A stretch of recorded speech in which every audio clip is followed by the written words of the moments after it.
And that's when things fall apart. That's when the Fed has no choice to. I don't care what they say. I don't care what inflation's doing. They have to reliquify those money markets. Otherwise, you're talking about a depression that, it's an existential. You're watching Silver News Daily. Subscribe for more. Mike Pento has issued a chilling warning. An economic collapse is on the horizon, and silver is set to reach insane, unprecedented highs. You might think this sounds outrageous, but consider this.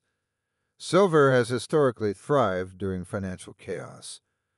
What does Mike Pento see that others are missing? And could this really be the ultimate opportunity to protect your wealth before it's too late? Stay tuned, because we're breaking it all down right now. And if Kamala Harris won the election.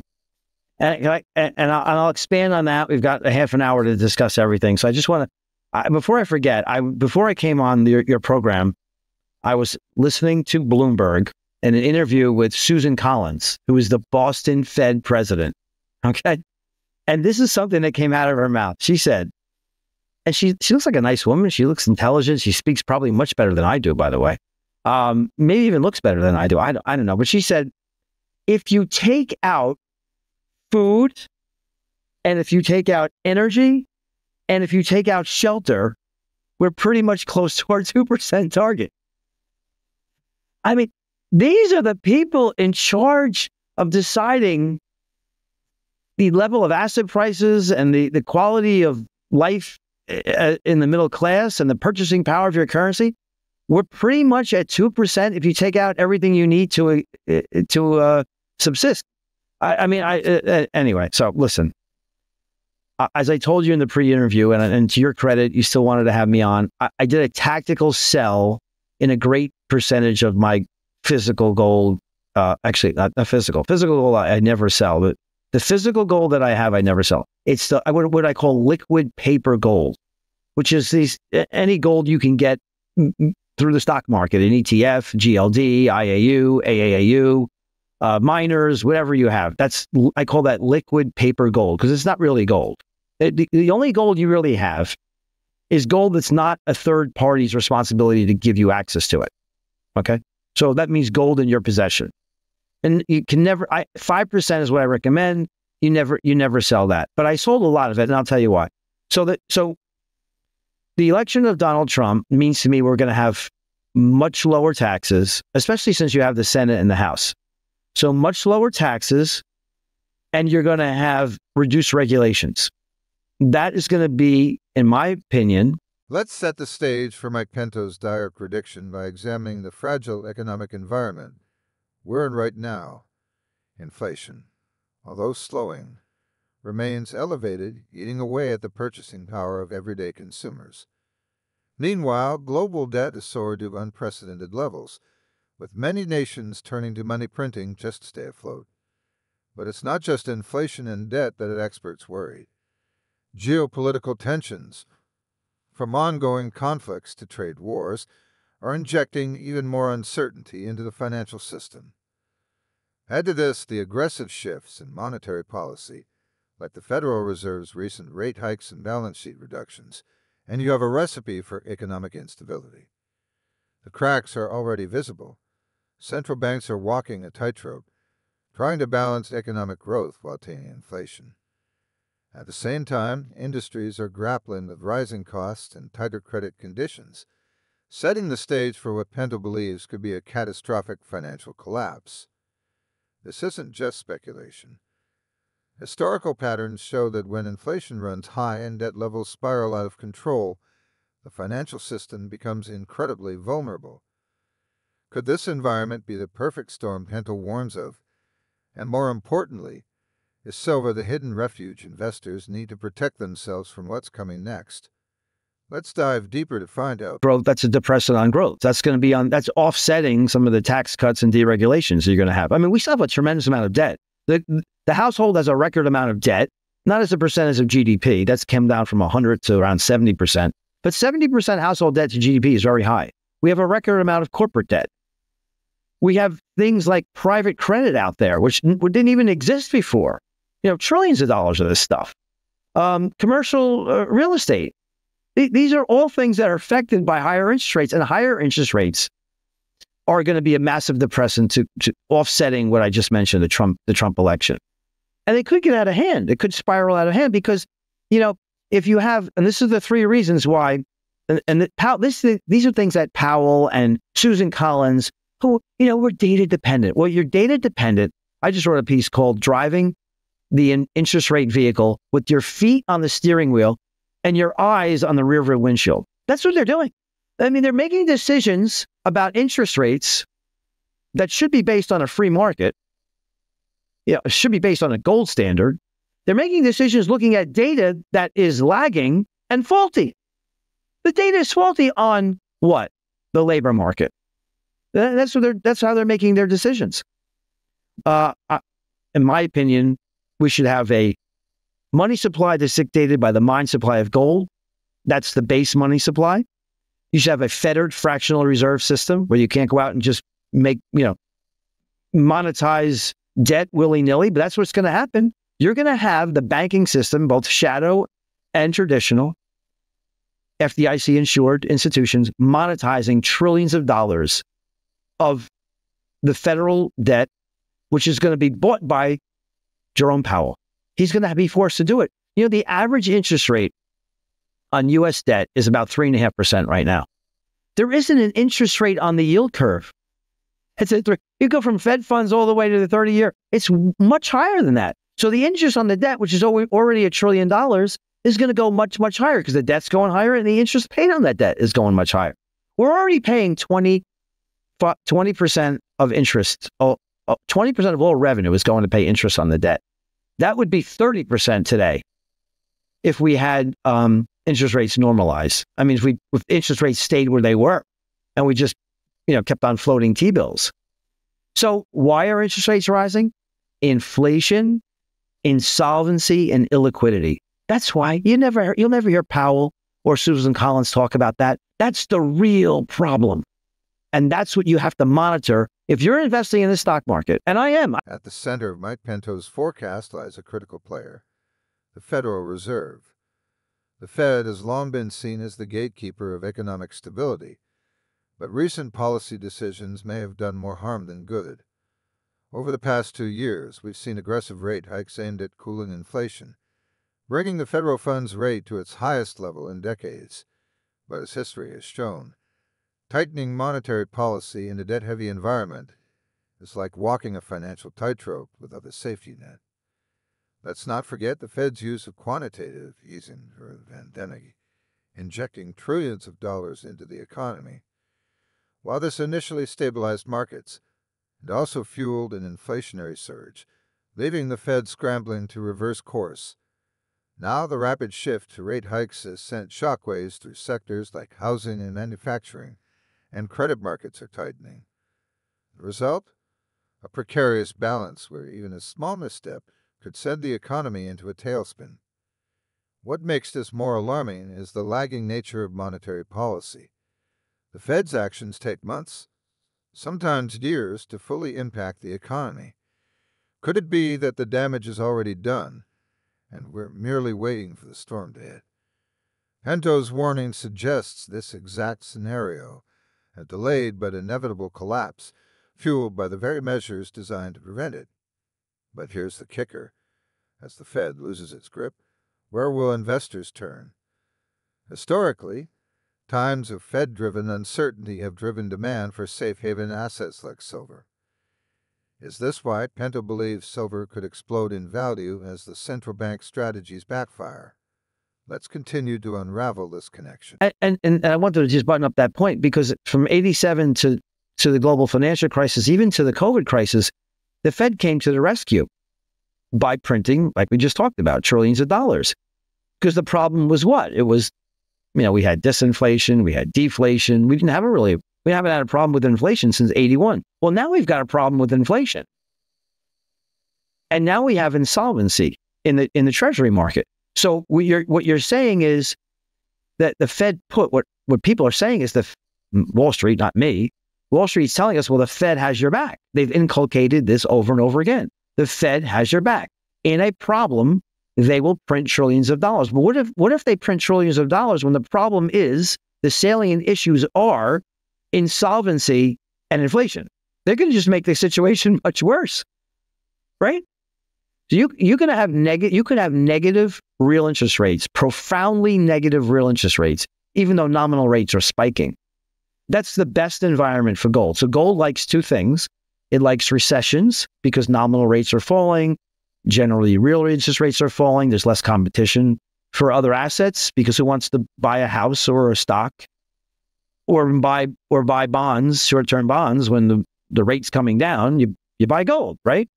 And gold loves stagflations because that's when you have no growth or negative growth and you have high inflation. So how do you keep ahead of inflation in that scenario? You have to buy gold. And that's what I think we're headed in the long term. So again, I said it, this is the third time. I won't have to say it again. It's a tactical move for those active managers. But if you're not worried about short-term moves with the gold price, then stay where you are. The crisis that you've hinted at a couple of times here, or not hinted at, you've stated that is likely in the cards, this liquidity crisis in the credit markets. Can you explain what that means to the ordinary person and how you see it happening? It wouldn't be dissimilar than what we saw in 2019 or even in the GFC. So you can't float commercial paper. Money markets drop below the $1. There's no liquidity. Nobody wants, the repo market freezes. So nobody, even repo as a collateralized lending. Nobody trusts the institution that's lending them treasuries. I mean, that's happened before, and I think it's going to, in fact, I can't guarantee it, but I'm very confident it's going to happen again. And that's when things fall apart. That's when the Fed has no choice to. I don't care what they say. I don't care what inflation's doing. They have to reliquify those money markets. Otherwise, you're talking about a depression that, it's an existential crisis for the nation. If you can't float commercial paper, if the liquidity dries up and this repo market's frozen, nothing works. No lending, zero lending in a fiat currency system means that the economy goes to zero.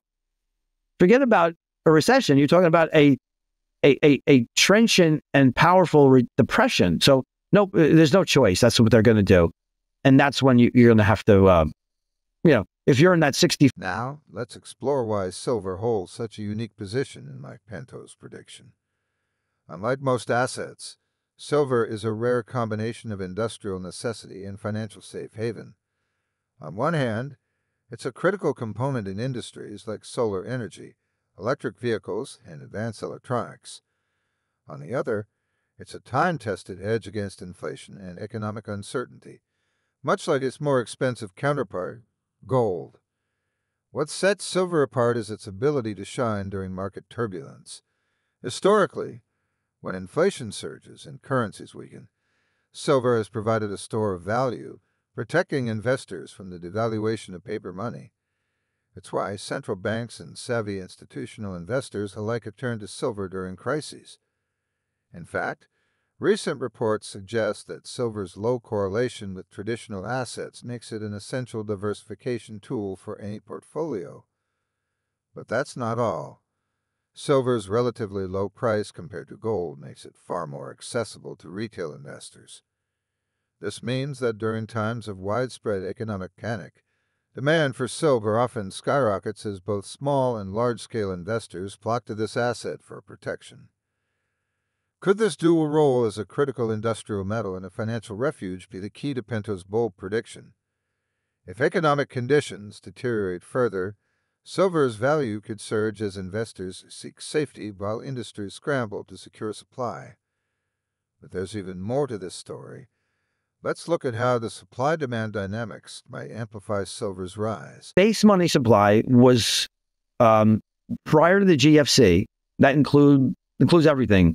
The Thai baht crash, Russian crisis, 2001 debacle, everything. 87 the Fed's balance sheet, which is high-powered money, basically representative of high-powered money, represents the base money supply, the building blocks of all monetary aggregates, was $700 billion. That base money supply went to $9 trillion post-COVID. It was $4.5 trillion prior to that. Jerome Powell printed $4.5 trillion for what turned out to be only like a slight decline in GDP, and I don't want to say, I'm not going to say I'll say an exaggerated crisis, a health crisis. Okay, exaggerated. It wasn't nothing. People died, and I feel terrible for them, but it wasn't, it wasn't the end of the world. It wasn't the bubonic plague. We can agree on that. Okay, I hope. But they've shown a willingness to expand that balance sheet willy-nilly in a nanosecond by trillions of dollars, and they're going to do it again. And who's going to buy all that debt? I mean, where's it going to come from? It's going to come from the Fed is going to create credit, and private banks are going to go out and buy it all. And that's massively inflationary. So it's a tactical trade. I sold gold because gold doesn't like when growth and inflation are accelerating. That is what I expect to happen, because there's other alternatives. You can buy stocks when growth is accelerating. Bond yields are going higher. So that's an alternative. It's competition for money. Gold is real money. But that process could end in an absolute disaster once you get a freeze in the credit markets, and then you could have a wipeout of everything. And then people will be, oh my gosh, we're going back into helicopter money? Really? Silver's supply-demand imbalance is one of the most compelling factors supporting Mike Pento's prediction of skyrocketing prices. On the demand side, silver is more essential than ever. Its industrial applications are growing rapidly, especially with the global push toward green energy solutions. From solar panels to electric vehicles, silver is indispensable in producing the technologies that are driving the renewable energy revolution. At the same time, retail and institutional demand for silver as a safe haven asset continues to climb. Investors are increasingly turning to silver to hedge against inflation, economic instability, and currency devaluation. The Silver Institute has even highlighted a projected deficit of 182 million ounces in the silver market for 2024, a shortfall that underscores the growing gap between demand and supply. On the supply side, the story is starkly different. Mining output remains limited, and most new silver supply comes as a byproduct of mining other metals like copper and zinc. This means that even as demand surges, the market cannot easily ramp up silver production to match. Adding to this challenge is the fact that significant amounts of silver used in industrial processes are not recycled, effectively removing them from circulation. The result? A tightening market where rising demand collides with constrained supply. Historically, such conditions have led to sharp price increases for precious metals. Could this growing imbalance be the fuel that propels silver to new all-time highs? As we continue, we'll compare silver's unique position to gold and explore why Pento sees it as the standout asset in today's volatile market. I'm still not sure. Then again, I am still not short yet. I'm waiting. Financial conditions continue to ease. Credit spreads remain very tight. And we have the promise of lower taxes, much lower taxes, across the board, on corporations, on individuals, Social Security, taxes and tips and everything. I mean, he could get a lot of this passed. I don't know how much he's going to get passed, but he could get a lot of it passed. And deregulation is going to be massive. So you're going to get a big increase in money supply. So inflation is going to be much higher than I thought it was going to, or not that I thought, than what it could have been under a Harris regime. So you got to watch the credit markets, and that's going to lead you to a path of, being able to invest responsibly and carefully in this bull market that continues, or to get completely wiped out. This could be a 1987 event. By the way, John, again, do you know the total market cap of equities? This is Warren Buffett's favorite indicator, and it's my favorite indicator too. The total market cap of equities as a percentage of the underlying economy in 1987 was October of 87. Do you know? It was 60%. Do you know what it is today? It's over 200% of GDP. That tells you how incredible the bubble is in equities. And that's why, like I said, if you're just and everybody's in it, there's a record amount of investors that own stocks right now. A record amount of household net worth is in the stock market. And they're all crowded into the same few stocks. when that unwinds, it could be catastrophic. I mean, in 1987, we lost 23% in one day. That can't happen again. And the reason why it can't happen again is because we have circuit breakers, right? 7% down, we close down for 15 minutes. And then we go down 13%, there's another 15 minutes. And if you close down 20%, we shut the whole thing down. But does that make you feel like, does that give you any solace? No. I mean, really. I mean, no. So the operative word here is caution, stay alert, have a model that works and monitors the credit markets, because you still could get slaughtered even though things look okay right now. Let's dive into the age-old debate, silver versus gold. While both are renowned as safe haven assets, Mike Pento places silver in a category of its own, and for good reason.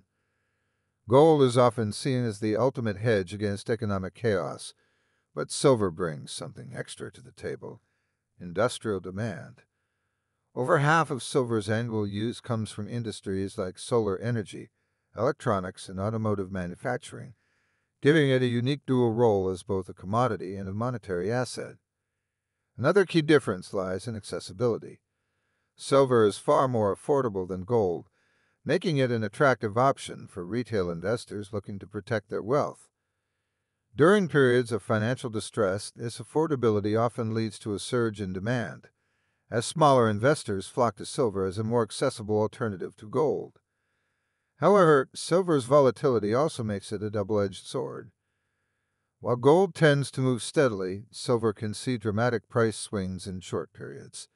This volatility, while risky, also presents a significant opportunity for massive gains, especially during times of economic turbulence. Historically, both metals have performed well during crises, but Pento's focus on silver stems from its untapped potential.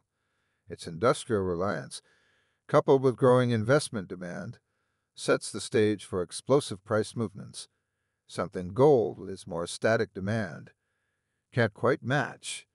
Is silver poised to eclipse gold as the ultimate safe haven in this economic storm? Let's uncover the historical trends and supercycles that suggest Pento might be right. 36,000 foot level, I could tell you there's, the problems here, and you need to do something about it. And I'll give you some very broad strokes in my midweek reality check. That's published every Wednesday. But if you want to know specifically what to, and by the way, that's a $50 a year, and I give a fee with a 5-week free trial. And, I don't know, $50 to really understand what's happening in the stock market and the economy, it seems like a pretty good deal to me. But anyway, if you want someone to watch your money on a daily basis, a minute-by-minute basis, and specific, I do all the trading for my clients. My money's there, and my client's money is in the IDEX strategy: inflation, deflation, and economic cycle strategy. If you have $100,000 to invest, and you are a U.S. citizen, I will trade that for you, so you can avoid, God willing, the massive declines that could come from a credit crisis that we just talked about. And the solution to that credit crisis would just be more inflation, which could do nothing but send yields even higher. Unless, of course, the Fed decides to buy everything.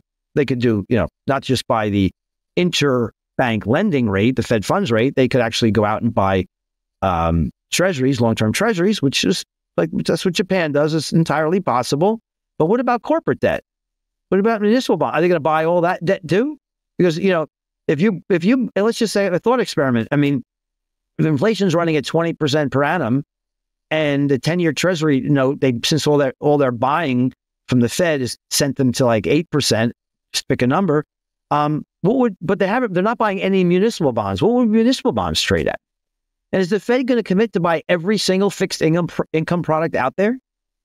And if that's the case, where does inflation go? And how does an economy function? You're talking about, Zimbabwe, if that happens. So, I mean, do you want to hold utilities and stock investments in that portfolio?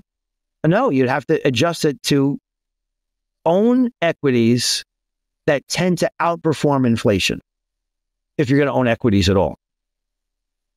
Now let's delve into the historical trends and the concept of silver's supercycle. a recurring phenomenon where silver's price undergoes explosive growth during periods of economic turmoil. Throughout history, silver has shown a pattern of massive upward swings when financial systems falter. During the 1970s inflation crisis, silver prices soared by over 700%. More recently, in the wake of the 2008 financial crash, silver climbed to nearly $50 per ounce, a modern-day peak driven by market instability and skyrocketing demand. What causes these supercycles? They often arise when a perfect storm of factors aligns: runaway inflation, geopolitical instability, and a flight to safe haven assets. Sound familiar?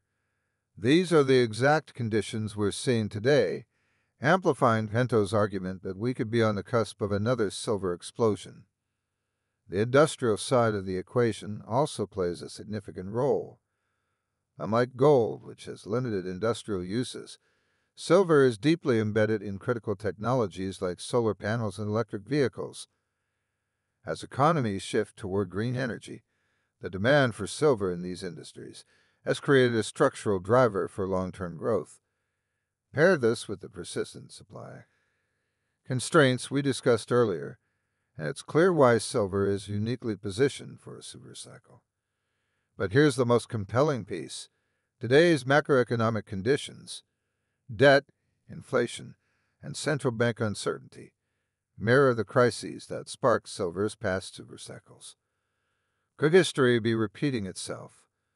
Let's connect all the dots in our final step, where we'll analyze exactly why Pento believes silver is set to break all-time highs. Here's where everything comes together. Mike Pento's prediction of an economic collapse driving silver to insane new highs isn't just speculation. It's rooted in a powerful convergence of economic forces and historical precedent. Let's break it down. First, the cracks in the global financial system are undeniable. Rising debt levels, persistent inflation, and central banks grappling with policy missteps have created a highly unstable environment. The Federal Reserve's Tightrope Act, balancing rate hikes against economic growth, is only adding fuel to the fire. If a major economic downturn hits, the flight to safe haven assets like silver could be unprecedented. Second, silver's unique supply-demand dynamics amplify its potential. Unlike gold, silver is irreplaceable in a host of critical industries, from renewable energy to technology. With industrial demand surging and supply unable to keep up, any additional shock to the market could send prices soaring. The projected market deficit for silver is a glaring signal of what's to come. Third, the historical precedent for silver's supercycles is clear. During the 1970s and post-2008 crises, silver didn't just rise. It exploded, delivering unparalleled returns for investors. With today's economic and geopolitical landscape mirroring those periods, there's a strong case that we're on the brink of another historic rally. So, could silver hit all-time highs as Pento predicts? The evidence suggests it's not only possible but increasingly likely. As economic instability deepens and investors seek refuge, silver's dual role as an industrial commodity and safe haven asset makes it the perfect storm for explosive growth. Now is the time to ask yourself, are you ready for what's coming? Could silver be your shield against the economic collapse Pento warns of? Oh wait, find out. Subscribe now to stay ahead of the curve and get the insights you need to navigate the financial storm. And remember, this is not financial advice. Always do your own research before making investment decisions.